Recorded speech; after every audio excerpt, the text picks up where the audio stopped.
when I first started in this industry, Jason, I was doing in-home boot camps and, in-home training and in boot camps.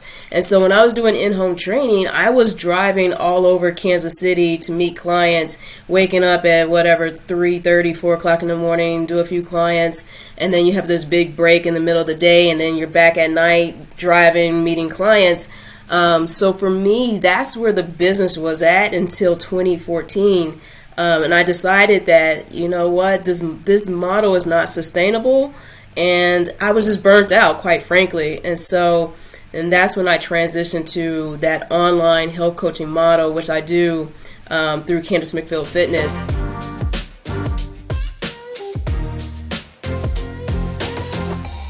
Hello and welcome to the BuddyBoss podcast, where we dive deep into the strategies that will help you build, launch, and grow your online communities, courses, and memberships. I'm your host, Jason Broderick, Head of Content and Marketing Strategy here at BuddyBoss. If it's your first time here or you just haven't gotten around to it yet, do me a favor, click that subscribe button below this video, then click that bell icon to make sure you keep up to date with all of the latest content here at BuddyBoss. In today's episode, I'm joined by Candice McField from As For Me and My Body, the community that helps believers bridge their spiritual and physical health 365 days a year and provides a safe haven to celebrate everyone's wellness journeys. Candice tells us about how in-home fitness coaching left her feeling burnt out and searching for a way to impact people who couldn't afford executive level training, how publishing a book with a companion community was the perfect way to take people beyond their first 21-day journey and support them over the long term, and how discovering BuddyBoss saved her $20,000 to $300,000 in developer costs, arriving at the perfect time to help her realize her higher purpose.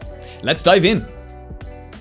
Candice, welcome to the show. Thanks so much for joining me here. I was reading a little bit about your bio and stuff, and the introduction that you wrote for me, and I just want to ask you a little bit first before I jump into questions about the organization. So tell me a little bit about As For Me and My Body. Tell me who it's for and what does it do for them.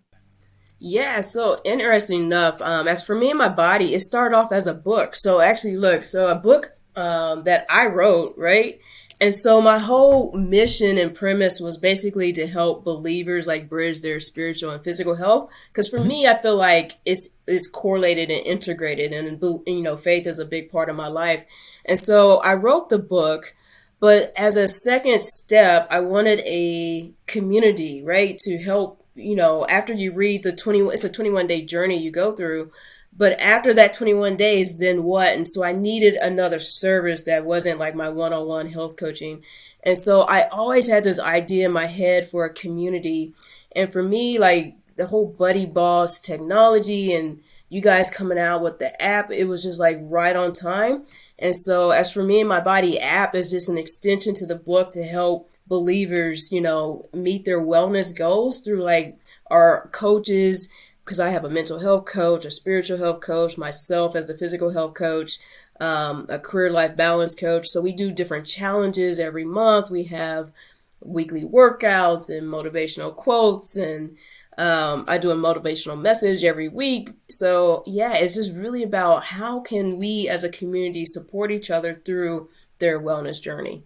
Awesome. So I kind of, in my head, I had summarized that as where faith meets fitness, or where fitness meets faith, maybe. But yes. I guess the way you described it might actually be a little bit broader than that, encompassing sort of all three, like mind, body, and spirit, I guess. Would that be right? Yeah, mind, body, and spirit. But I like how you said that. It definitely is where faith meets spirit for sure. But then it kind of encompasses that whole wellness wheel of bringing in that mental health piece and career life balance and things like that. So the book itself is kind of more faith meets fitness, and then the app, we bring in that whole wellness wheel as well. So I love that. I love the way the community has sort of allowed you to connect those three things together and sort of keep that journey going. That's awesome. We're going to talk a hell of a lot more about that later on. So just fill me in for people who sort of don't know the community or don't know you.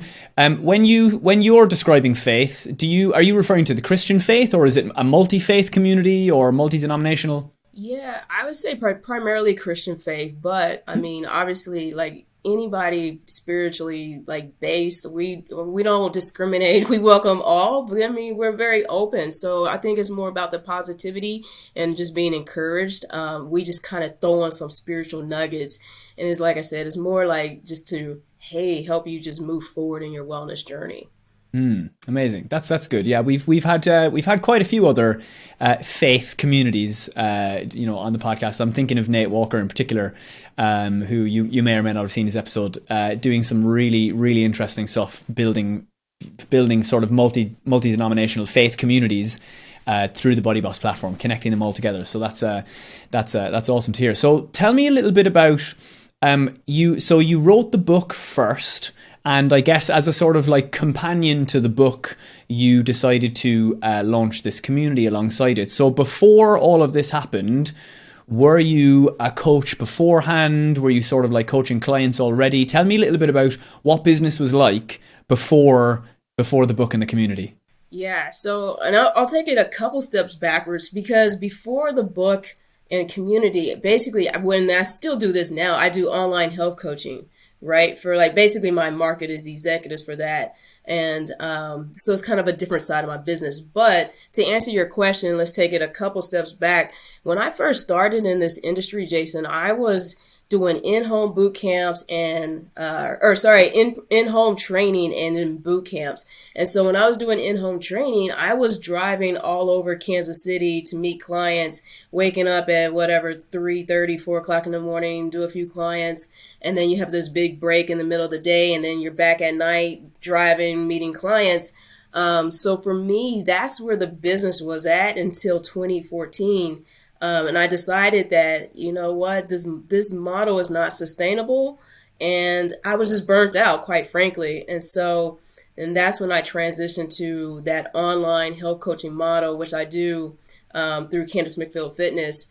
But so, like I said, I work with the executive market, but not everybody can like afford that price point. And so that's why I wrote the book. Well, that's not why I wrote the book, but another reason why I wanted to get the book out and then have the community so people could have that affordability to still enhance their wellness and still, work with me. It's just not as direct as the one-on-one health coaching, if that all makes sense. Totally makes sense. So to sort of wrap my head around it, you were doing in-home, like traveling to a client's house, let's say, yes, at whatever it is, like you said, it's probably 6 a.m. or 5 a.m. or 4 a.m., whatever time they wanted to work out before they would go do their day. You're getting up several hours before that to go to them physically, right? Yes. Wow, that's intense. So for me, anything before 6 a.m. is yesterday, as far as I'm concerned. It's not. It ain't early this morning. Anything before 6 a.m. is still last night, as far as I'm concerned. Yeah. Nothing for me happens before that time, except the Z's. So like, right. Tell me a little bit more about like what were some of the big struggles that you faced around that time in the business and having to do those in-home workouts. I guess the time around sort of the time and travel aspect, but also tell me a little about what it was like to be dealing with that type of a client, because they're a very different type of client to the kind of client who you're probably dealing with now, yes. Right? It was. So that's a great segue, or a great way to summarize it, because they were a different type of client. So like the clients I have now are more A-type personality, because they're executives, they're go-getters, they're on the go. So I can like devise a game plan and just they can run with it. Before, like when I was doing the boot camps and home training, it's a lot more hand-holding per se, because they physically need you there in person. But I knew like, again, for that like long-term goal and sustainability, I had to branch out of that, of just kind of hand holding, or I'm there physically in person. So for me, the challenge was, okay, I got to change models, but also a challenge was just time management. As an entrepreneur, there's never enough hours in the day, and you wear all these multiple hats. So again, I just felt like I can't do this. I think for me, it was a great way to start, but I knew it wasn't my long-term road that I could stay on and just continue to live life and be successful as a business person. It's one of the things that I tend to recommend a lot for new, for I guess, service providers who want to transition into the kind of online or digital or at scale world is, hey, if you have a skill or if you're teaching something of any kind, start off by doing one-to-one or direct client work. Yes. Because you get to work much more in depth with a smaller group of people, so the administrative work is a lot less, and you can sort of focus more on figuring out what you want to teach and how you want to teach it. But it also means that you get to learn about the types of people you do like to work with and the types of people that you don't like to work with, which is really important when you start scaling that up. You got to be turning off. In most cases, you need to be turning off more people than you're turning on at scale, because otherwise you're going to be generating a business of clients that you don't love, right? Exactly. No, again, that's very well stated. I think as entrepreneurs, you have to figure out that niche, and it takes us sometimes a while to figure out. But my experience of like working with the one-on-one clients, that gave me so much, like, not only confidence, but just like that experience of, okay, this is how I coach. This is my model. This is what works well for me. Right. And, so to give you a little bit more background too on myself, I was a professional figure competitor, so which is a form of bodybuilding. So I was a bodybuilder figure competitor from 2006 at the professional level to 2018. And I did shows here in the United States and a few international shows as well. And so that experience, and then going into, hey, working one-on-one with people in person, it just helped me in my road path, just to be able to like have that vision for like, you know what, online is the way to go. But then I could understand how to best kind of flush that out for myself. So I definitely agree with your advice of telling people to start like one-on-one in person or whatever, smaller, and then scale like to that online method. Because you just learn so much valuable information. Yeah, for sure. You learn just as much about yourself as you do about your ideal client, I think. Yes. For sure. I think in terms of what the types of things you want to teach and the way you want to give your information, and even who you are as a coach, you got to learn that first, for sure.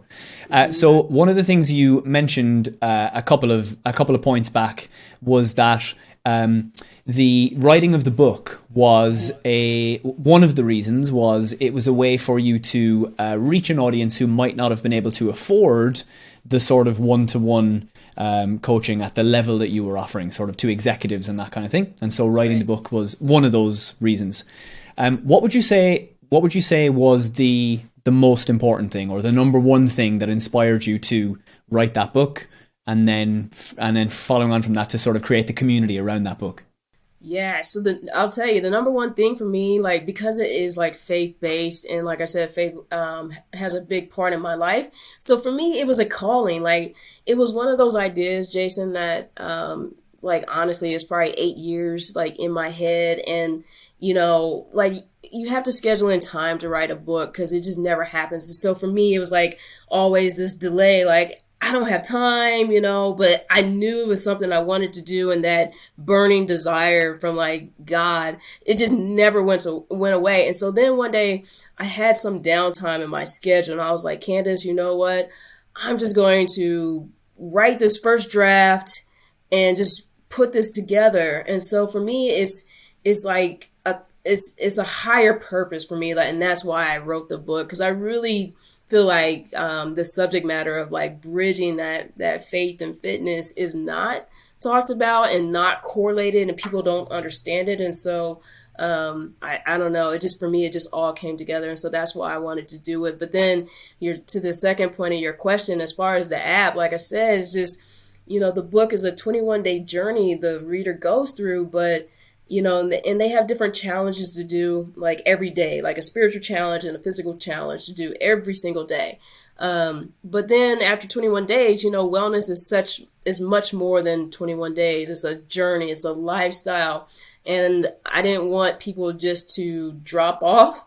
And so I was like, I need another avenue, but I don't have an avenue because I just have like the one-on-one online health coaching I do for that executive market. And I knew, that price point is just most people probably cannot afford that.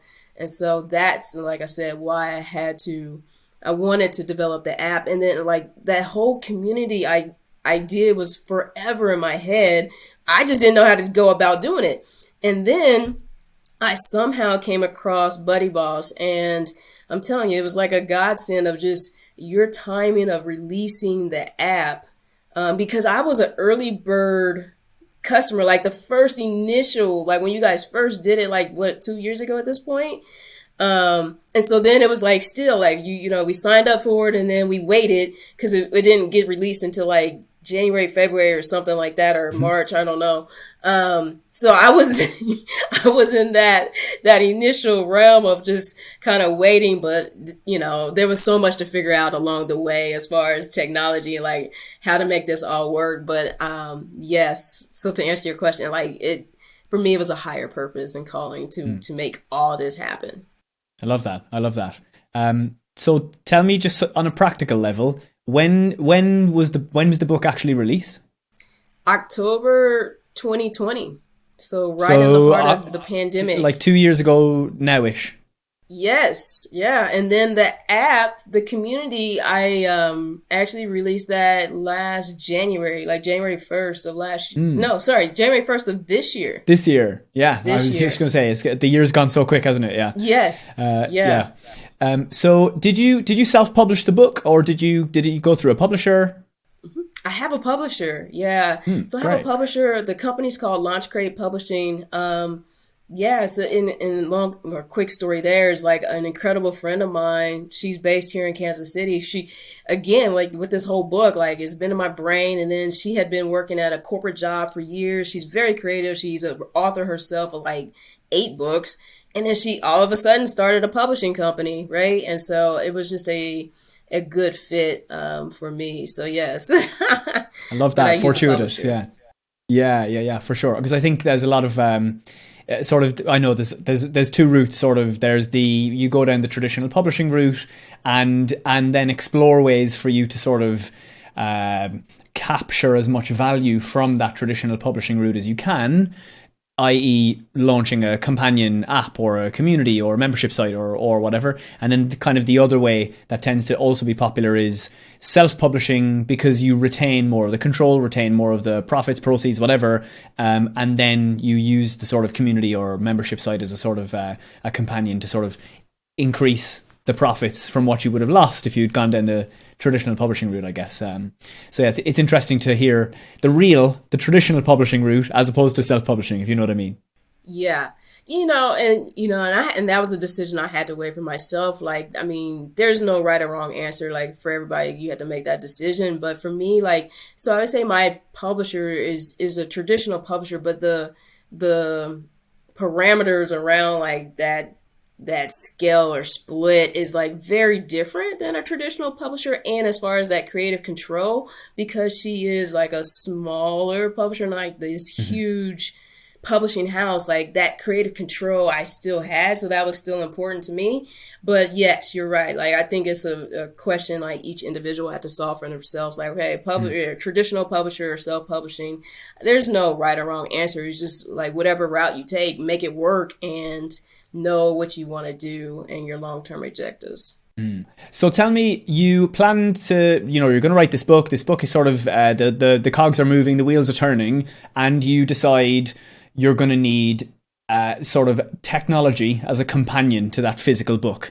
Yeah. Tell me about what were the first steps that you took, or what were some of the initial challenges that you faced when deciding how you were going to support the book with some kind of companion technology?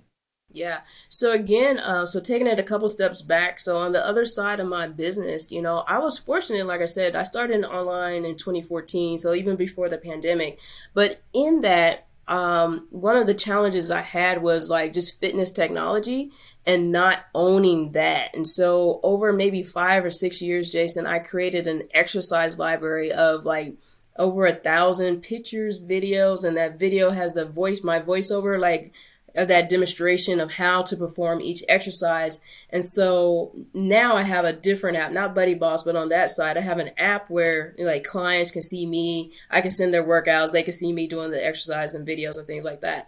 So that was the one challenge, like for me in business, is like, okay, online, that's my route, but I need the technology piece behind it. And then within that technology piece, I needed like the branding of the exercise library. And so luckily, by the time the book rolled around and the app rolled around, I had already built that, the exercise library out. Because like I said, it was like a 6-year type ordeal. I just kind of did in pieces.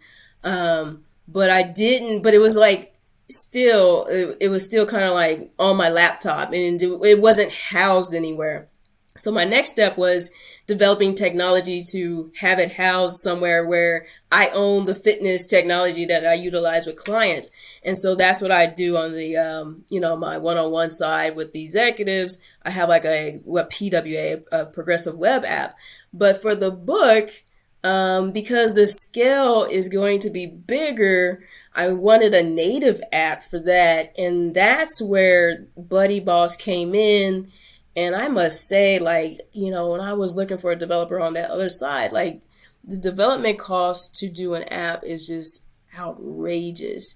And so when I saw the BuddyBoss, business and all the features, I was like, this is absolutely like the route for me to take, because everything as far as what I need and want in a community, or majority of it, is already created. And all I have to do is kind of like buy into it, and then it'll still be my own native app, and it'll be on the Play stores, and you guys would help me through the publishing process. It was like a no-brainer.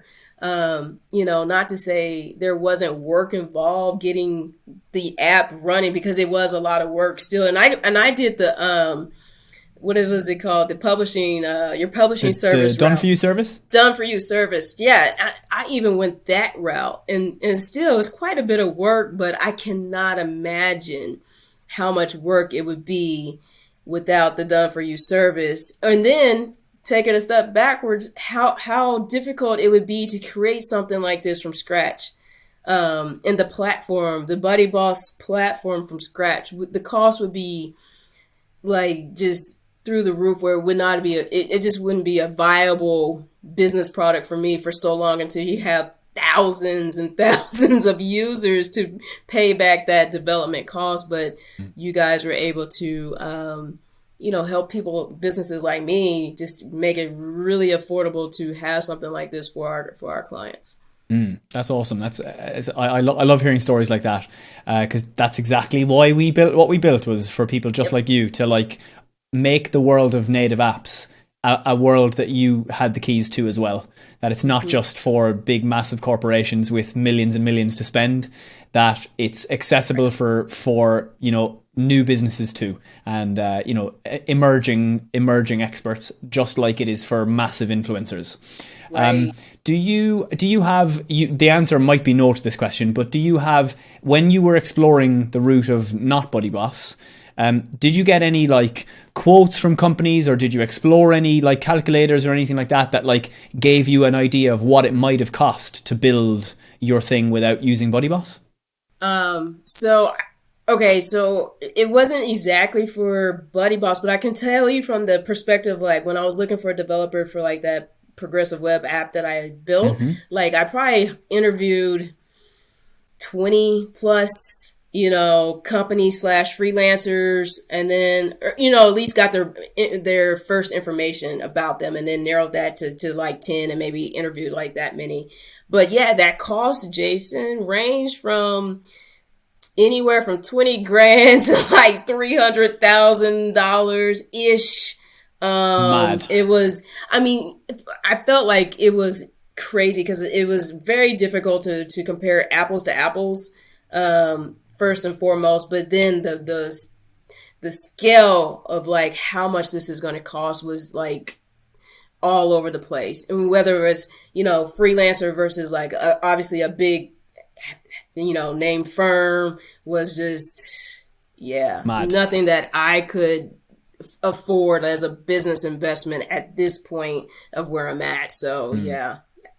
So to tag on to the end of that, if you never found BuddyBoss, where do you think your business would be now? That's a good question because I mean, I don't know. I don't, it's funny because I only really know Buddy Boss. I don't even know the competitors to Buddy Boss. I know there's like BB Press and or whatever it was, but I don't know of another company that does exactly what you guys do. So as far as me having that community, because honestly, when I was looking at those developers, at first I was like trying to integrate like my exercise library and the community, but then I realized, oh, this is kind of like two separate things. Because I didn't really need the community for my one-on-one clients. So I don't, I don't know how I would have developed that community without Buddy Boss because there's so much technology and there's so many features behind that. I mean, I guess I would have had to find a developer, but the cost just would have been stupid crazy for me to get started with. Yeah. So yeah, I don't know if it would exist, honestly, Jason. I'm glad you found us then. I'm because Me too. the worst story in the world is the story that we never hear, where somebody goes looking for a community app platform and they don't find BuddyBoss, and then their idea just sort of dissolves into nothing, Right. And those are the ones that we never hear about because they never found us, So Right. that's sort of our mission, is to try and reach as many people like you to be like, hey, it is an option. Like it doesn't have to cost you a minimum of 20 grand to 300 grand plus. You Yeah. can do this another way, and Right. it doesn't have to be a janky, like, this is kind of an app but not really, Not like really, this is right. legit your own app, and you can design it and brand it and customize it and get it in the app store, and it's even under your own developer accounts, and you Yes. still own all the data and all the Yes. content, and Yes. it is possible. Yeah, I mean, you guys are, for me, I feel like you guys are doing a fabulous job. I know there's probably naysayers out there, but my experience with Buddy Boss has just been phenomenal, honestly. Like through the whole Done For You publishing and the response from whatever questions I may have had for your team and, or even now, like, I mean, my technology I don't really have, it hasn't been down like where just something just crashed, So in your description, just adding, you guys have allowed us to have all that you described, but also a very quality product. And I'm still learning. Like, I'm not a tech guru like these other people are. My community is very basic. We use some basic features of, I embed videos, like my exercise videos, and I do embed for motivational messages, and we do daily quotes, and we use different challenges where our coaches are posting, different things. But yeah, I don't know. You guys have really done a great job just making it simple for the common everyday user, man or woman like myself, that's not a tech specialist. I love it. That's it. That's the one right there. Yes. So tell me a little bit about what's been the biggest highlight, or what's been the biggest benefit to you personally of building your community? Yeah. Personally, I think we hit on it. It's number one was the ease of use of getting my idea out. Like as an entrepreneur and a creative, it's amazing, and it gives us so much joy to see an idea on a piece of paper and it comes to fruition. Like it's an actual real product. So that's number one, and then number two would be that cost savings, because I mean, if people out there listening, you haven't like researched developers and the cost is really all over the board, but it's very, I mean, it can be very, very costly to try to do this on your own. So I think, with Buddy Boss, honestly, it's probably a fraction of what you would typically pay to have a community if you did it from scratch. So though, for me personally, those are the two major things, benefits. And what do you think is the main benefit, or what do you think has been the biggest highlight to your own community of using or of choosing BuddyBoss as the platform to live in? Yeah, I think number one is that providing that community element, right? So being able to connect with people, being able to leave a inspiring message. Hey, good job. Like you walked whatever, a mile. Great job, Kate or whoever. So just like that communication, but also, like I said, the features I think they enjoy the most would be just being able to watch, whatever videos that we embed. And then also that push notification that we send daily, which we use it as like a post where it's our quote of the day, but that quote of the day is kind of like an inspirational message on whatever, whether it's wellness or mental health or spiritual. And so I think they really enjoy that feature too. And then another one is, but it goes back to videos because like I said, I do a motivational message every Thursday, just maybe like 3 minutes, 5 minutes, and it is on the homepage of the app. And so it's just like them being able to get those few words of inspiration to make it another week. And so again, for that video, we use the embed, and I have a relationship or an account with Vimeo. So I use Vimeo just to host everything. And it's very simple just to throw that video inside of the app. Nice. I love that. So let me just ask you a couple of questions about your technical setup. We're not going to get super crazy nerdy, but I just wanted to ask you a little bit more about sort of the relationship between your PWA and your BuddyBoss. So let me kind of wrap my head around how it's currently set up. So for your kind of one-to-one or more direct coaching clients, you have an exercise library of video content that you shot and voiced yourself. And those videos live somewhere, let's say. Do they live like on a website or like on a cloud service? Where are the actual videos themselves living?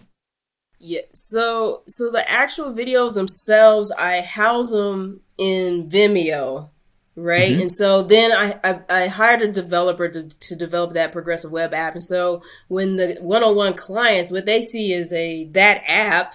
And so within that app, they can do a number of different things. Like I said, I can build their workouts. I can send their workouts. They can complete their workouts, and they see like that video and picture or the written instruction, and they can track their rep sets and all that, and it times it and it sends it back to me.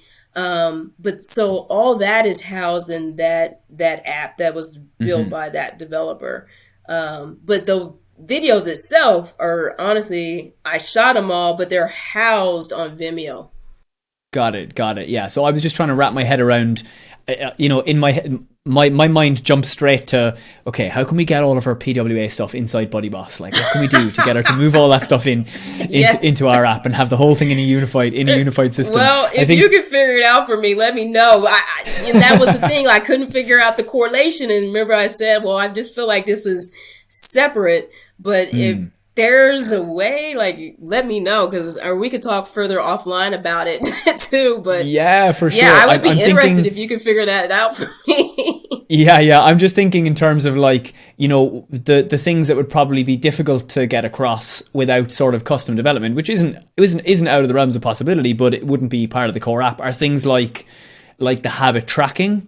We have there's a third-party developer who's developed an add-on for the BuddyBoss app that does habit tracking that uses GamiPress, and I'm thinking of ways that you might be able to build workout, take elements from your library and build an individual pathway for an individual user using that library of content. In other words, in your other app, you're building them their workouts. Yes. And I'm trying to think how would that translate over? Because for us, in the BuddyBoss app, mostly you would do that through LearnDash, as if it was a course. Yeah. But I'm thinking then, would you have to then build an individual course for every single member so that they had their own progression? Do you know what I mean? I'm trying to think of ways to emulate that experience. So 2 things. I would love to know the name of that habit tracker that has integrated with BuddyBoss, because I would love to use that feature. And honestly, I need to know more about gamification, because that's on my goals for 2023. It's just increased growth and engagement. And I feel gamification could do that, but I just don't know enough right now at this stage. So that was one thing. And then you said something else, Jason. I was going to say, something else, but I totally blanked I out was of thinking what it was. about creating individual courses. Yeah. That would be how it would work. Like the workout would be a course, but then that course would just be it would only be belong to one user. Each user would have their own course. Do you know what I mean? Does that make sense? That does make sense. And so what I was going to say is, so like right now in the community, I use LearnDash quite a bit. Like that's probably the number one behind the scenes, plugin that I use. And so right now, so that's how I do the weekly workout. So it's kind of like a course called Weekly Workout. And so then I can just like throw those, videos, exercise videos for each week, like in there. And then also I have a workout library in there. So it's kind of more generic. So say you wanted to work out, it's kind of done right now by beginner or more advanced workouts. And there's like some subsections within there, but I utilize LearnDash for that. So for the challenge for me right now within the community is just engagement. Like, I don't know if people just go to that, hey, let me go to this beginner exercise, this workout that's beginner, that's going to be focused on abs or lower body. I don't know if people just make that connection. So yeah, I'm all ears for just different ideas, especially around engagement. Yeah, I love that. We're two things on that. So that's sort of a like challenge, technological challenge to a real problem is the kind of challenge I love solving.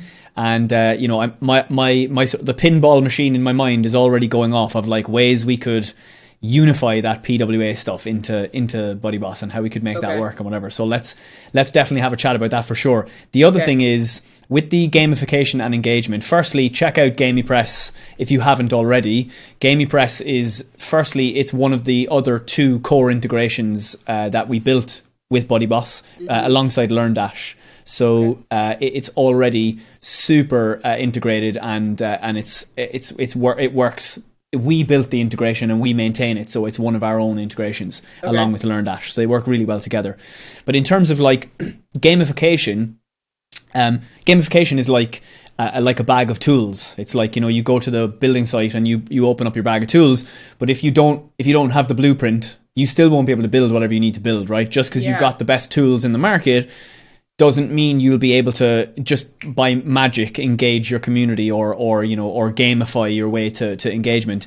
And one of the things we're going to be leaning on heavily in the month of December and January as we roll out our own BuddyBoss community is in teaching gamification or gamified engagement and how to use gamification within an overall engagement strategy as the tools to help you orchestrate the strategy, if that makes sense. Sign me up. So we're going to be doing a lot of content for that kind of stuff. Candice, what's the next big thing that you're kind of working on for the community? What's the next thing on the horizon that you're sort of working on or developing for the community? So I think we just talked about it. Two things: engagement, because I just don't, it's like we put out a number of different content, like the coaches and myself and I, right? We kind of have like this posting schedule, but we don't get the response and reactions that we necessarily want. So engagement and then also growth. Like we're still a very, very small community, or we're a paid site or community, but just looking forward to scaling that and just growing our members. So those are the two focuses, honestly. That's very interesting. I knew that in my head and I meant to ask you about it, but I forgot until you just reminded me, which is you don't have a free version of the community, right? It's just there's several tiers, but you run a fully paid community, right? Yes. So yeah, we have 3 different tiers, but they're all paid. Like, I mean, the lowest one starts at $15 a month. So definitely affordable. But yeah, and maybe that's another offline subject, but I just felt like from the business standpoint, like just make it a paid community because I know the value that we're giving to people. And I don't know, I feel like sometimes it's hard to go from like that free user to a paid user. I think sometimes they just kind of stay in that free space. Free zone. And so I was like, let me eliminate that. Even if we start off very, very small and grow slow. But I don't know. That's just kind of the route I took there. So Yeah, if for you have sure. any No, I thoughts mean, on that too, let me know. yeah, totally. Very, very, like, again, another subject I could spend hours and hours talking about. And like you said, with the sort of publishing versus self-publishing route, there is no right answer. And each version or each different way of doing it comes with its own challenges, has its own benefits. Yep. And, and it's more about, like there's many stepstones across the river, and there's no right path, but it's about which stepping stone is the right one for you just before they arrive to the paid community. Right. Like if the entry point is a low priced offer, like $15 a month, that's like what we would call like an entry level offer. Well, then, like, think one step back from that. How does somebody who's willing to pay $15 arrive at you? How do they arrive at the decision making process? Mm-hmm. And if you were offering something for free, the threshold would be an awful lot lower for them to like take an action or like metaphorically buy in to you, because they don't have to spend money. So it's not so much about the $15 being right or wrong. It's more about, okay, if I'm going to make that $15 as the entry point decision, then there are a few decisions I need to make before that point in order to get somebody to the decision making point where they're willing to spend $15 to join a community like that. Right. You might look sort of like at an acquisition funnel, to use a sort of a buzzword or whatever. If the free community tends to be the entry point for a lot of people's acquisition funnels, and then there might be a $1 PDF download, or there might be a $1 trial, from a free community. But if your community is paid, then you've got to think a few steps back from that and go, okay, how do I, firstly, $15 a month is immediately a subscription.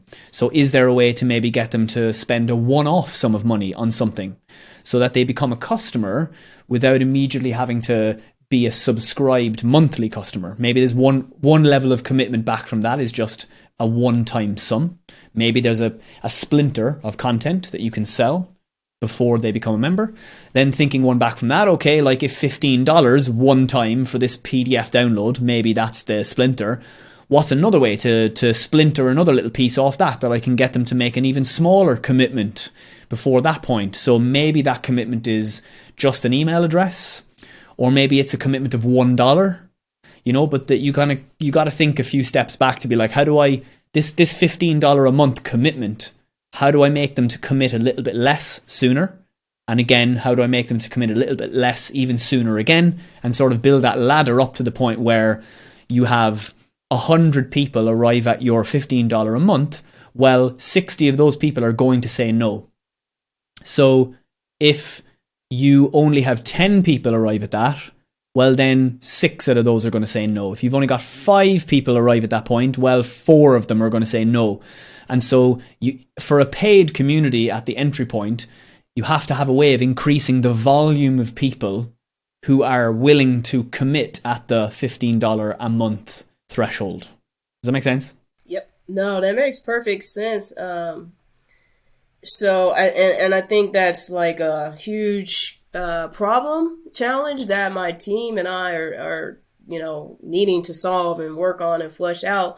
So, is there any specific, obviously you just mentioned, just your thoughts, but is there any specific BuddyBoss resources on this whole, that flow and process of that acquisitions of, I guess, of, thinking about free or different stepping stones from like that free customer, here's a download for whatever, $1, $5, and then we're getting those people to a membership. Do you guys have anything like that right now? I think that, again, that's another thing that we'll want to probably create. Up until now, before I sort of took over as sort of content, head of content, most of the content we created was product specific. So it was like, how do you use BuddyBoss to do this? How do you make your thing work like this? And so now we're moving more into like beyond technical documentation, how do we educate customers as to the business of using BuddyBoss too?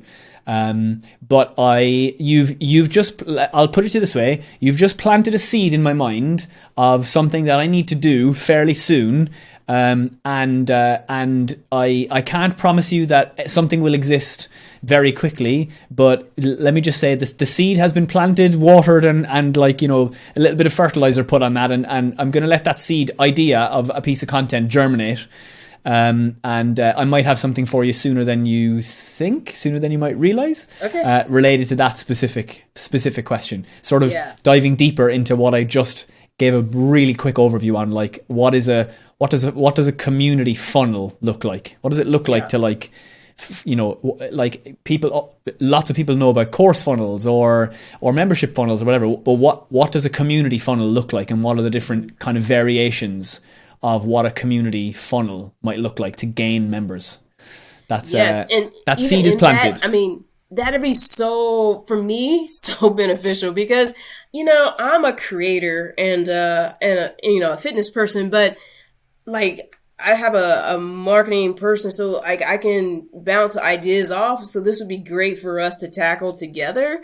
That's not my area of strength, so I have to rely on others. So like if you have like some, you know, expert pieces of advice or knowledge that you guys put together, I would love to see that content. And then within that content too, Jason, if you guys could work on, or maybe it's already out there, but it goes right in hand, is that onboarding process for our members. Because, you know, I know a lot of people that use BuddyBoss probably automate different things. But again, like for me, just getting the community up and running was like stage one. And so now we're kind of moving, like you guys are, you're moving into different realms. So like for me, it's just, okay, now we need to focus on automating this onboarding process, you know, things like that. And I just don't know enough about any of that right now, and what integrations or plugins would be best to do things like that.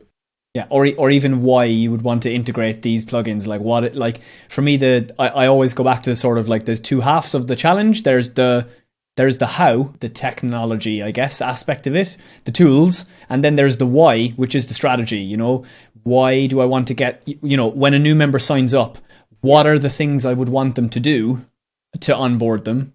Why might I want them to do these things? And then after you've got the strategy, like, okay, like now that I know what I want them to do, like how do I get them to do that? What is the technological solution to getting them to follow those steps or take those actions? Or like you said, semi or fully automate that process? What are the tools in my toolbox that I can then use to build this blueprint that I've got? Candice, where can people go to learn more about you, to learn more about your community? Just give yourself a shout out on the socials and your site and all that kind of stuff. Yeah, definitely. So to learn more about the community, go to asformeandmybody.com. If you want to learn more about myself, you can go to CandiceMcField.com. And a lot of my social handles are just like Candice McField. So you can find me there on Instagram, Twitter, Facebook is CM Fitness.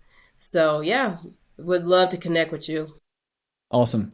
We'll have all of those linked up in the show notes for people who don't want to type out as they listen. If you're listening to the podcast, check down in the description, and we'll have them linked in there. Amazing, Candice, was great to chat with you, and thanks so much for coming on and being so generous with your time. Oh, thank you, Jason. I mean, this was fun, a lot of fun for me. I think I learned just as much just listening to you and the tips that you have for, you know, running a community. So I'm looking forward to the content that you guys are developing, and thank you. It was just a great time chatting with you. Thanks a lot, Candice. Bye-bye. All right, thank you. That was Candice McField sharing with us how she went from burnout to book publishing, fusing fitness and faith into her community, As For Me and My Body. If you run an online course, community, or membership site powered by BuddyBoss and you'd like to feature in an upcoming podcast episode, head over to buddyboss.com/podcast and fill out the form to get in touch with us. If you enjoyed this episode and you'd like to let us know, then make sure to hit that like button below. Then do leave me a quick comment and tell me what was the one most valuable thing that you learned from this video. That's it from me. Until next time.